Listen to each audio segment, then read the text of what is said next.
In this video, traders, we're going to look at the double top charting trading strategy, different ways to trade it, different ways to exit, different ways to enter, different targets. Stay tuned.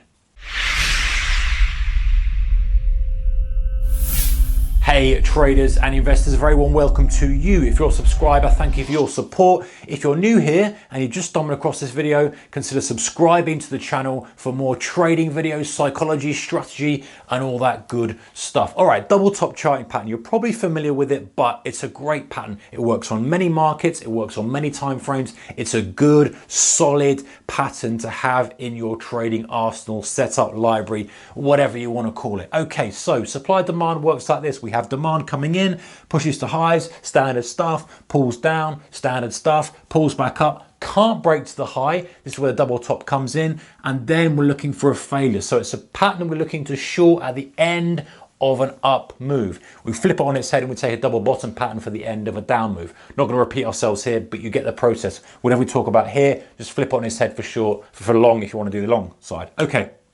So this is a counter trend, contrarian type thing. I like this kind of thing. I know a lot of you guys like that kind of stuff as well. So let's look at it. So the traditional thing is, price goes up, price does double top, and let's get a purple pen here so we can see the difference between the two. Price goes up here. Here's our kind of high level, if you like. It tags, it fails, it comes down, price goes down, blah, blah, blah, blah. And textbooks will probably say to us, there you go, there's your short entry there. So that's entry number one, okay? We can go short there, we can have a stop probably above there, and we can ride this down as long as we want. That's fine, that's okay. I like to be a little bit more aggressive than that. And bearing in mind, there's a bit of variables that come with this double top pattern. Even though it's a very simple strategy, there's a lot of things we've got to think about. We've got to think about the location. But before we think about the location, the size of this, how deep is that? For me, I want that quite wide. You know, if that's tight, that becomes almost like a flag. You know, if you think about a flag pattern, a bull flag, you know, that's almost the start of a bull flag. I don't really like that. I don't like the fact that I've only pulled down a little bit from the high. To me, that's bullish and not bearish. And obviously with double top pattern, I'm looking for any bearish clues possible. So I want this width, get rid of that. I want this width here, if we extrapolate that out. I want this width here to be quite wide. You know, I want this to push up, pull down, take a bit of time. I don't want it to be urgently pressing that on a daily chart. You know, that's going to be maybe a week or so, a decent amount of time in between these two tags. I don't want to see, you know, urgent tagging again, because to me, that's the bulls pressing, and this is going to breach. So I want to see some sellers coming in. That's the beauty of this pattern, is we wait for sellers once. We've seen buyers come back in. We've seen sellers now pause the thing, and then we can hit it. So that's one way of doing it. But obviously, the wider this is, the later that short is going to be, right? And for me, yeah, I like to get in things a little bit early. Just personal preference. You know, if that works for you, that works for you, great. Anyway, the second entry, let's look at number 2 here, is to take it as we tag the high. Now, this is a little bit dangerous because you've got to time this really with a little bit of cleverness. And a little bit, is that a word, cleverness? But you've got to time it with a little bit of kind of extra knowledge here. So as you push up, you push down, you push up again. So we're looking at this again. This is what's going to happen, right? More than likely, you're probably going to get a test through. If we do, great. That's good. Don't leave it, don't touch it. Just a normal pullback trade now. Let it go.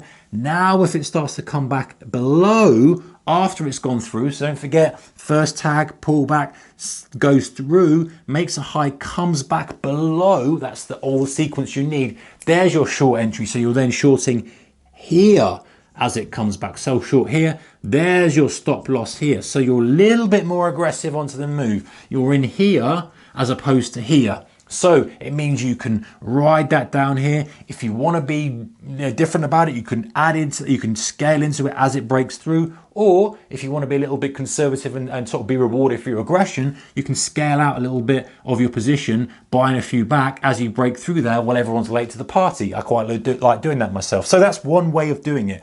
There's your entry number 2. You wait until it's tagged and failed, or broken through and failed. Now, if it doesn't quite get there, and it doesn't quite get there and rolls back over, you've got to make a judgment call. You either say, you know what, it didn't quite get there, I didn't quite like it. Or as it starts to roll over, you can still take it short and then have a stop above the higher of the two there, whether it's going to be 1 or 0.2, and judge it like that. That's a little bit off piste we're going here, but you're still kind of trying to work on that strategy. I don't like that as much. I personally wouldn't take that. I would prefer to see it break through, test, get buyers in, ping out some short stops, get some long sucked in on the long side, get everyone excited, then fail. Because to me, that's the extra thing I need to see to prove that the supply demand has shifted. If it hasn't gone there yet, I'm like, well, it could just be pausing for an explosion to the high side. I want to see it go through. How does price respond to a test of the new highs? Pokes its head above, you know, oh yeah, I like it, off I go, or oh, I don't like it, bam, getting smashed down, and we're going to go to the low side. All right, so that's entry number 2. Entry number 3 coming up is this. This is a little bit of an unusual one, but sometimes you've got to stretch the limits a little bit depending on what the conditions we're in. So you have this, push back down. Your other entry can be to wait even later for a pullback after the reversal. So the double top is a precursor for the first pullback trade. Let me explain. Double top comes in first, 2, breaks through that neckline. People will go there short. Normally you're waiting, drives lower, 3 closes below, pulls back. Then as we start to turn again, there's your short. Now, appreciate that's mega late to the party, but you might do that if you need to see this, if this location is all a bit unusual, i.e. you've come from a massive move high, a very strong move, and you're very nervous about it. You think, you know what, it's okay, but my God, this thing's strong. It's been a strong move. I don't want to be too early on this. And you've got to weigh up the pros and cons of this, guys. This is, you know, we're now going away from the double top pattern, but you know, once you've seen this, and listen, if this is really strong as well, with maybe a catalyst as well adding to it, that's not a bad way to get in. But anyway, there's 3 ways of getting in: break above the high, break that comes back through the neckline break, and that line. Right, where your target's going to be. Your targets could be, you can extrapolate the width of that and use this. So you can say, there's my target, blah, blah, blah. I'm short here, I'm going to come out on here and extrapolate the width of the pullback. Or you can kind of ratchet your stop loss down as it comes through. So you can use a moving average, a tight moving average, like a 20 period. As it crosses below that moving average and starts to get a bit of distance, then just ratchet the stop down as it comes. Or, you know, you can just start to bring it down in chunks. You wait as it starts to break through there, your initial stop's there. Let's say we take that one. Then as it breaks through there, you tighten it down to here. And then as it comes down, you wait for the first pullback. As the first pullback then breaks through that low, you then bring it down above that pullback, and you keep doing that way, a method of bringing it down to each resistance level. Okay, the final thing I want to talk about here is the location. So important and often overlooked, guys. The location. Where is this sitting? If this is sitting at the end of a big, strong uptrend, as I say, you want to be very careful with it.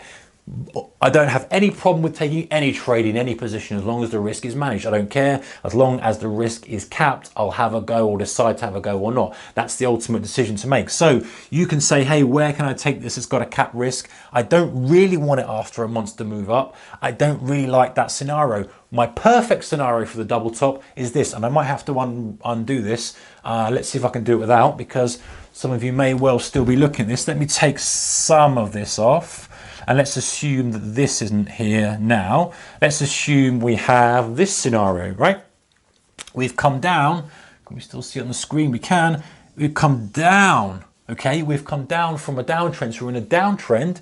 Chug, down we go. Nice downtrend. Prices pull back up. This is a longer pullback, push back up. Now we've got a double top within a downtrend. This is the best place for it by far. You've got the wind behind you, the long-term wind behind you, the long-term weakness. In this case, you get a little bit of supply, a little bit of a supply-demand shift, a little bit of demand coming in, pulls back, attempts to push up, can't do it, attempts to break through. You've got a double top. Yes, it's a double top, but it's within a downtrend. So you've already got the wind behind you. You've already got a reason to go short. This is your catalyst for going short. People don't think of it like this, and this is the most powerful way to use it, in my opinion, rather than waiting at the end of uptrends when you're going to get this messing around before it goes on again and goes on again. This way you're staying with the trend, but you're using a topping pattern within the trend on a pullback, if that makes sense. All right, guys, double top, great trading strategy, great, well, it's a trading pattern really, great to use as part of your trading strategy. If you like this kind of stuff, give it a thumbs up. I'll do lots more of this kind of stuff for the videos. Take care, good trading, keep the risk managed, bye-bye.